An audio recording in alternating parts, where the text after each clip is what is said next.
Price lord. ದೇವರ ಅತಿ ಪರಿಶುದ್ಧ ನಾಮಕ್ಕೆ ಸ್ತೋತ್ರವಾಗಲಿ. ಮತ್ತೊಂದು ದಿನವನ್ನು ಕಾಣುವಂಥ ದೇವರು ನಮಗೆ ಸಹಾಯ ಮಾಡಿದ್ದಕ್ಕಾಗಿ ಸ್ತೋತ್ರ. ಆತನು ಮಾಡಿದೆಲ್ಲ ಉಪಕಾರಗಳಿಗಾಗಿ, ಎಲ್ಲ ಆಶೀರ್ವಾದಗಳಿಗಾಗಿ ನಾನು ದೇವರಿಗೆ ಸ್ತೋತ್ರವನ್ನು, ಮಹಿಮೆಯನ್ನು ಸಲ್ಲಿಸ್ತಾ ಇದ್ದೇನೆ. ಇಂದಿನ ವೇದ ಅಧ್ಯಯನಕ್ಕಾಗಿ ಒಂದು ವಾಕ್ಯವನ್ನು ಓದಿಕೊಳ್ಳೋಣ. ಪ್ರಲಾಪಗಳ ಪುಸ್ತಕ 3ನೇ ಅಧ್ಯಾಯ 31-32ನೇ ವಾಕ್ಯ. ಕರ್ತನು ಸದಾ ಕಾಲಕ್ಕೂ ಬಿಟ್ಟು ಬಿಡುವವನಲ್ಲ. ಆತನು ವ್ಯಥೆಗೊಳಿಸಿದರೇನು, ತನ್ನ ಕೃಪಾತಿಶಯದಿಂದ ಕನಿಕರಿಸುವನು.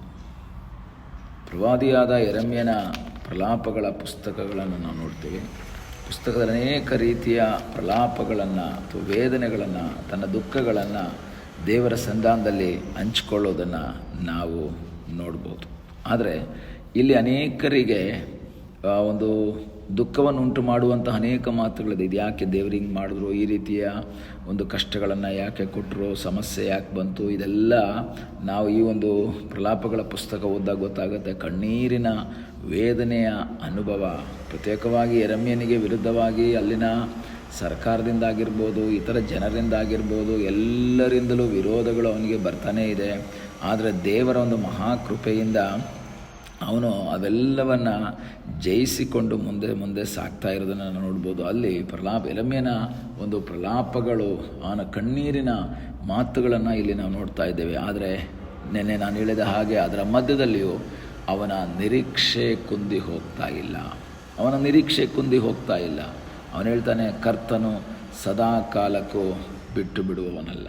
ಒಂದು ವೇಳೆ ಆತನು ವ್ಯಥೆಗೊಳಿಸಿದರೇನು, ಒಂದು ರೀತಿಯಲ್ಲಿ ದೇವರು ನಮ್ಮನ್ನು ವ್ಯಥೆಗೆ ತಳ್ಳಿದ್ರು ಅಂತಲ್ಲ, ಕಷ್ಟದ ಮೂಲಕ ಹಾದು ಹೋಗುವ ಹಾಗೆ ಮಾಡಿದರೂ ಸಹ, ಕಷ್ಟದ ಹಾದಿಯಲ್ಲಿ ಹಾದು ಹೋಗುವಂತೆ ಮಾಡಿದರೂ ಸಹ ನಮಗೆ ಸಹಾಯ ಮಾಡುವ ಸರ್ವಶಕ್ತನಾದ ಒಬ್ಬ ದೇವರು ನಮಗಾಗಿ ಜೀವಿಸ್ತಾ ಇದ್ದಾನೆ. ಇದು ಸಹ ಕರ್ತನ ಸಂಧಾನದಲ್ಲಿ ಪ್ರಾರ್ಥನಾಪೂರ್ವಕವಾಗಿ ಹೇಳಬೇಕು. ಕರ್ತನು ನನಗಾಗಿ ಅದ್ಭುತವನ್ನು ಮಾಡುವ ಸರ್ವಶಕ್ತನಾದ ದೇವರಾಗಿದ್ದಾನೆ. ಕರ್ತನು ಎಂದಿಗೂ ನನ್ನನ್ನು ಬಿಟ್ಟು ಬಿಡುವವನಲ್ಲ. ಒಂದು ವೇಳೆ ಇವತ್ತು ನಾನು ವೇದನೆಯಲ್ಲಿರ್ಬೋದು, ಇವತ್ತು ನಾನು ನಿರಾಶೆ ಇರ್ಬೋದು, ಇವತ್ತು ನನ್ನ ಜೀವಿತದಲ್ಲಿ ಕಣ್ಣೀರಿನ ಅನುಭವ ಇರ್ಬೋದು, ಇವತ್ತು ನನಗೆ ವೇದನೆ ಇರಬಹುದು. ಆದರೆ ದೇವರು ನನ್ನನ್ನು ಬಿಟ್ಕೊಡಲ್ಲ, ಸದಾ ಕಾಲಕ್ಕೂ ಕೈ ಬಿಡಲ್ಲ. ದೇವರು ನನ್ನನ್ನು ಮರೆಯುವವನಲ್ಲ, ಕೈ ಬಿಡುವವನಲ್ಲ. ವೇದನೆಯಲ್ಲಿ ಒಂದು ವೇಳೆ ನಾನು ಕೂಗಿದರೂ ಮೊರೆ ಇಡದೆ ಆತನು ಮೌನವಾಗಿ ತನ್ನ ಮುಖವನ್ನು ಮರೆ ಮಾಡಿಕೊಂಡು ವಿಮುಖನಾಗಿರಬಹುದು. ಆದರೆ ಒಂದು ದಿವಸ ಬರ್ತದೆ, ತನ್ನ ಮುಖದ ಮರೆಯನ್ನು ಬದಲಾಯಿಸಿ ನನಗೋಸ್ಕರ ಅದ್ಭುತವನ್ನು ಮಾಡುವ ಸರ್ವಶಕ್ತನಾದ ದೇವರಿದ್ದಾನೆ. ಈ ದಿವಸಗಳಲ್ಲಿ ನಮ್ಮಲ್ಲಿ ಒಂದು ನಂಬಿಕೆ ಇರಬೇಕು. ಕರ್ತನು ಸದಾ ಕಾಲಕ್ಕೂ ನನ್ನನ್ನು ಬಿಟ್ಟುಕೊಡೋದಿಲ್ಲ, ನನ್ನನ್ನು ಬಿಟ್ಟು ಕೊಡುವಂತಹ ದೇವರಲ್ಲ. ಇಂದಲ್ಲ ನಾಳೆ ನನಗೋಸ್ಕರ ಇಳಿದು ಬರುವಂಥ ದೇವರು. ಇಂದು ನಾನು ವ್ಯಥೆ ಅನುಭವಿಸ್ತಾ ಇರ್ಬೋದು, ಇಂದು ನಾನು ವೇದನೆ ಅನುಭವಿಸ್ತಾ ಇರ್ಬೋದು, ಇಂದು ನಾನು ಕಷ್ಟಗಳನ್ನು ಅನುಭವಿಸ್ತಾ ಇರ್ಬೋದು. ಆದರೆ ನನ್ನ ಜೊತೆಯಲ್ಲಿ ನನ್ನ ದೇವರಿದ್ದಾನೆ, ನನ್ನ ಜೊತೆಯಲ್ಲಿ ನನ್ನ ಕರ್ತನಿದ್ದಾನೆ. ಆ ಕರ್ತನಲ್ಲಿ ನಾನು ಆಶ್ರಯಿಸ್ತೇನೆ, ಆ ಕರ್ತನ ಮುಖವನ್ನು ನಾನು ನೋಡ್ತೇನೆ. ನನಗಾಗಿ ಅದ್ಭುತವನ್ನು ಮಾಡುವ ಸರ್ವಶಕ್ತನಾದ ಒಬ್ಬ ದೇವರಿದ್ದಾನೆ. ನನ್ನ ಕೃಪಾತಿಶಯದಿಂದ ಕನಿಕರಿಸುವಂತಹ ಒಬ್ಬ ದೇವರು, ತನ್ನ ಕೃಪೆಯ ಮೂಲಕ ನನ್ನ ಮೇಲೆ ಕನಿಕರವನ್ನು ತೋರಿಸುವಂತಹ ಒಬ್ಬ ದೇವರಿದ್ದಾನೆ. ಇವತ್ತು ನಾನು ವ್ಯಥೆ ಅನುಭವಿಸ್ತಾ ಇರ್ಬೋದು, ಇವತ್ತು ನಾನು ದುಃಖ ಅನುಭವಿಸ್ತಾ ಇರ್ಬೋದು, ಆದರೆ ನನ್ನ ಮೇಲೆ ಕನಿಕರ ಪಡುವಂಥ ಒಬ್ಬ ದೇವರಿದ್ದಾನೆ. ಈ ದಿವಸಗಳಲ್ಲಿ ವ್ಯಥೆಯ ಮೂಲಕ, ಕಣ್ಣೀರಿನ ಮೂಲಕ, ನಿರಾಶೆಯ ಮೂಲಕ, ರೋಗದ ಮೂಲಕ ಹಾದು ಹೋಗ್ತಾ ಇರುವಂಥ ದೇವರ ಮಗುವೆ, ನಿನ್ನ ಮೇಲೆ ಕನಿಕರ ಬಿಡುವಂತಹ ಒಬ್ಬ ದೇವರಿದ್ದಾನೆ. ಒಬ್ಬ ಕುಷ್ಠರೋಗಿ ಯೇಸುಸ್ವಾಮಿಯ ಬಳಿಯಲ್ಲಿ ಬಂದು ಹೇಳ್ತಾನೆ, ನಿನಗೆ ಮನಸ್ಸಿದ್ದರೆ ನನ್ನನ್ನು ಸ್ವಸ್ಥ ಮಾಡಬಲ್ಲೆ. ಆಗ ಯೇಸು ಅವನನ್ನು ನೋಡಿ ಕನಿಕರಿಸಿ, ನನಗೆ ಮನಸ್ಸುಂಟು, ಶುದ್ಧನಾಗು ಅಂದನು. ನನಗೆ ಮನಸ್ಸಿದೆ, ನೀನು ಶುದ್ಧನಾಗು, ನೀನು ಪೂರ್ಣವಾದ ಸೌಖ್ಯ ಹೊಂದಿಕೋ. ಹೌದು, ಆತನು ಕನಿಕರ ಉಳ್ಳವನು. ಒಂದು ಸಾರಿ 3 ದಿವಸ ಜನರು ವಾಕ್ಯಗಳನ್ನು ಕೇಳಿ ಯೇಸುಸ್ವಾಮಿ ಬೆಳೆದಿದ್ದಾರೆ. ನಂತರ ಯೇಸು ತನ್ನ ಶಿಷ್ಯರಿಗೆ ಹೇಳ್ತಾ ಇದ್ದಾನೆ, ಈ ಜನರನ್ನು ನೋಡಿ ನಾನು ಕನಿಕರ ಪಡ್ತಾ ಇದ್ದೀನಿ.